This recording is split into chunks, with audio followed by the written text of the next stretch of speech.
అయినా అమ్మేస్తామన్నా కూడా పట్టించుకోలేదు. ఈరోజు మాత్రం ఢిల్లీకి వెళ్ళి ధర్నా చేస్తారట.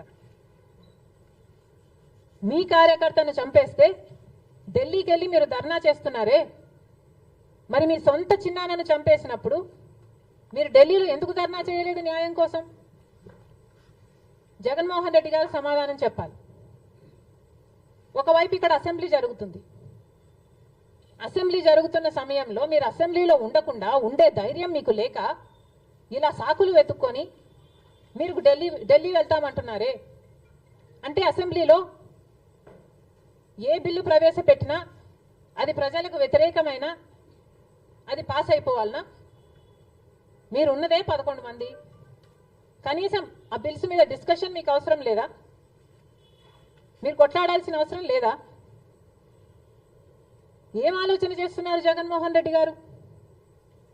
అసలు ఈ వెనుకొండలో జరిగిన హత్య కూడా పొలిటికల్ మర్డర్ ఇది కానే కాదు, ఇది వ్యక్తిగత మర్డర్ అని కూడా అంటున్నారు కదా.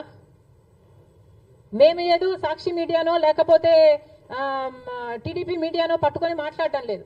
మా ఎంక్వైరీలు మేము చేసుకొని న్యూట్రల్ మీడియాతో లోకల్గా మేము మాట్లాడిన తర్వాత మేము వచ్చిన కన్క్లూషన్ ఏమిటి అంటే ఇది వ్యక్తిగత మర్డర్. మొన్నటి వరకు కూడా హత్య చేసిన వాళ్ళు, హత్య గురైన వాళ్ళు ఇద్దరూ వైసీపీతోనే ఉన్నారు. మరి అలాంటప్పుడు ఇది పొలిటికల్ మర్డర్ ఎలా అవుతుంది? ఈ పొలిటికల్ మర్డర్ అని మీరు చెప్పి మీరు ఢిల్లీకి వెళ్ళి ధర్నా చేస్తున్నారా? దేనికి? మీ ఉనికి కాపాడుకోవడం కోసం, మీ పార్టీ కోసం అని చెప్తున్నారు. ప్రజలు ఏం ఆలోచిస్తారు? ఈరోజు వరదలు వస్తున్నాయి మన రాష్ట్రంలో, వారిని వెళ్ళి పరామర్శించాలని మీకు అనిపించలేదు. కానీ వ్యక్తిగత మర్డర్లో మీ పార్టీకి సంబంధించిన ఇద్దరు కొట్టుకొని చచ్చిపోతే ఈరోజు మీరు ఢిల్లీకి వెళ్ళి ధర్నా చేస్తారా? ప్రజల కోసం మీరు ఎందుకు నిలబడలేదు? మీ పార్టీ వాళ్ళు ఓటేస్తే మీరు గెలిచారా? మీ పార్టీ వాళ్ళ కోసమే మీరు ముఖ్యమంత్రి అయ్యారా? 5 సంవత్సరాలుగా మీరు ప్రజల కోసం పనిచేయలేదు, కానీ ఈరోజు ఢిల్లీకి వెళ్ళి ధర్నా చేస్తారట. సిగ్గుండాలి కదా. కానీ ఈ విషయంలో పోలీసులను కూడా అడుగుతున్నాం.